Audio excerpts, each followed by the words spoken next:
السلام عليكم ورحمة الله وبركاته.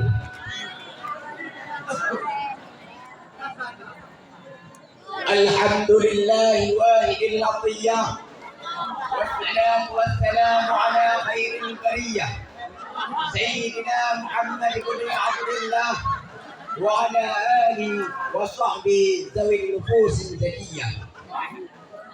أشهد أن لا إله إلا الله بر كريم رؤوف رحيم، وأشهد أن سيدنا محمدا عبده لا نبي بعده.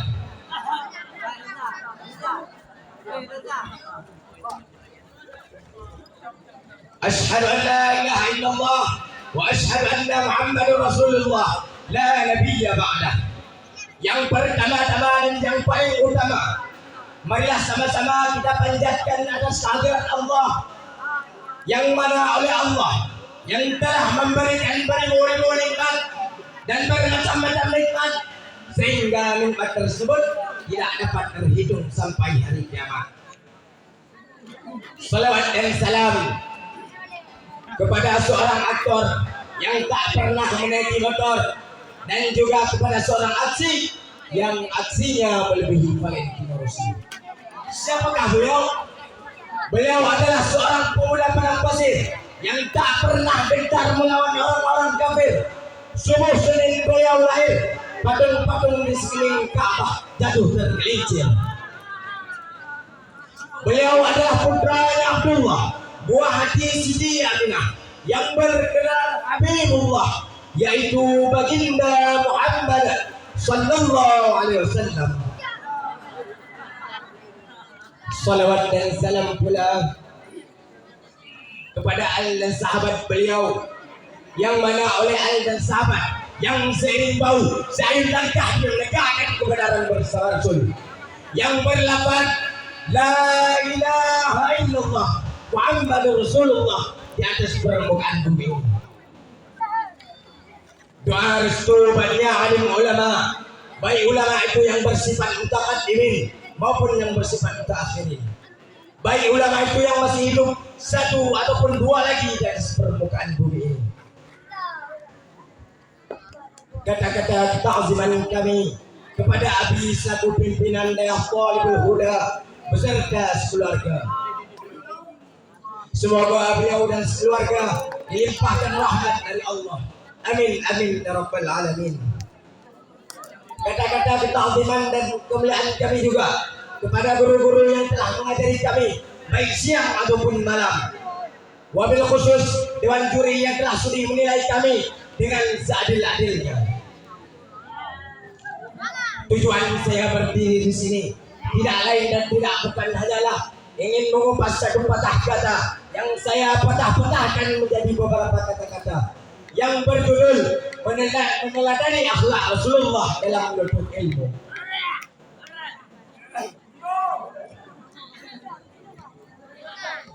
Allah SWT telah berfirman dalam Al-Quran surah Al-Ahzab ayat 21 yang berbunyi, A'udzu billahi minasyaitonir rajim. Bismillahirrahmanirrahim. Laqad kana lakum fi uswatun hasanah. Laqad kana lakum fi Rasulillahi uswatun hasanah liman kana yarjullaha wal yawmal akhir wa dzakarallaha katsiran. Sadaqallahul azim.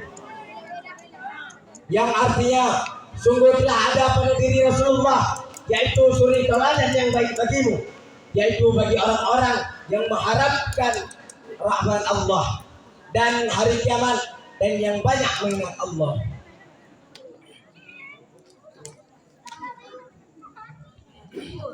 Para talabah yang dimuliakan oleh Allah, Islam sejak dulu merupakan agama yang melihat pentingnya kedudukan akhlak bersamaan dengan ilmu. Akhlak yang baik ialah akhlakul karimah yang merupakan syarat-syarat mutlak yang menentukan derajat seseorang. Akhlak berkaitan dengan seseorang bagaimana proses seseorang dalam menuntut ilmu. Seorang muslim yang baik dalam mencintai ilmu tanpa harus bersikap sombong lantaran prasangka lebih mengetahui. Hadirin, mengenai pembahasan kita pada malam yang berbahagia ini, Rasulullah SAW dipandang sebagai figur yang sempurna dan Rasulullah telah mencapai puncak keilmuannya sebagai kekasih Allah. Rasulullah juga mengetahui hukum-hukum Al-Quran dengan sedetil-detilnya. Beliau menyampaikannya dan menjelaskannya kepada seluruh manusia. Oleh karena itu, Rasulullah menjadi suri tauladan yang menjadi rujukan yang pertama bagi seluruh muslim, baik yang hidup semasa dengan Rasulullah ataupun masa-masa sesudahnya. Rasulullah SAW telah bersabda yang diriwayatkan oleh Imam Baihaqi yang berbunyi, kun aliman au ta'alliman au mustami'an au muhibban wa la takun qalisan wa nahli. Jadilah engkau orang-orang yang berilmu atau orang-orang yang menuntut ilmu ataupun orang-orang yang mendengarkan ilmu ataupun orang-orang yang mencintai ilmu. Dan jangan jadilah engkau orang yang kelima, karena orang kelima maka celakalah engkau. Orang yang kelima bukanlah guru, bukanlah murid, akan tetapi orang yang kelima ini diibaratkan bagaikan lalat yang hinggap di punggung lembu. Para santriwan dan santriwati yang dirahmati Allah, Rasulullah menerapkan beberapa prinsip yang dapat kita teladani sampai sekarang. Yang pertama, kemudahan akses. Rasulullah hidup berbaur dengan umatnya, baik di Mekah ataupun di Madinah atau tempat manapun yang beliau singgahi. Dan di dalam memberi pengajaran, Rasulullah tidak pernah menggunakan hijab antara Rasulullah dengan umat-umatnya. Dan Rasulullah tidak pernah menghalangi seorang pun yang ingin menjumpai dirinya. Yang kedua, keanekaan peran. Rasulullah bukan hanya berfungsi sebagai hakim, namun juga sebagai pendidik.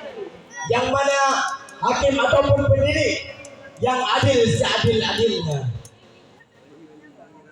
Yang ketiga, bersabar. Ini merupakan cara Al-Quran yang telah diturunkan oleh Allah kepada Rasulullah dengan cara beransur-ansur ataupun bertahap-tahapan yang memerlukan waktu yang tidak sedikit.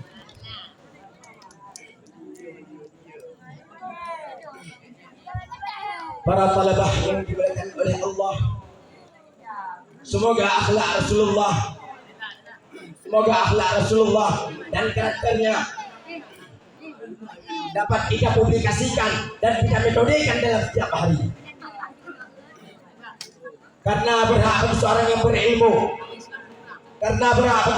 berilmu, untuk mendapatkan kemuliaan di sisi Allah dan juga kebahagiaan yang abadi. Sifat Rasulullah yang mulia ini adalah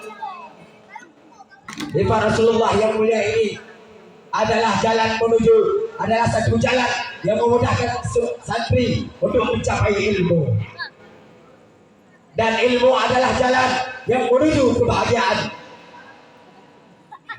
Maka apabila seorang santri melupakan akhlak Rasulullah, maka la khaira fi, tidak ada jenis kebahagiaan dalam hidupnya. Sebagaimana Syekh Muhammad Amin Al-Qurtubi pernah berkata di dalam kitabnya yang bernama Tanwirul Qulub di dalam halaman 443 yang berbunyi, yarjul najah walam yasluk masalaka inna safinah la tajri ala al-yabis.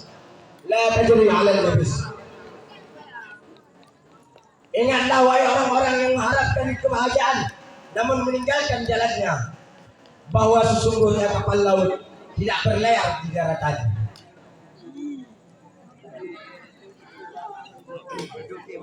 Hanya syukur inilah pidato singkat yang dapat saya sampaikan. Lebih dan kurang-kurang dan lebih saya mohon maaf. Hadanallahu wa iyyakum ajma'in. Wassalamualaikum warahmatullahi wabarakatuh.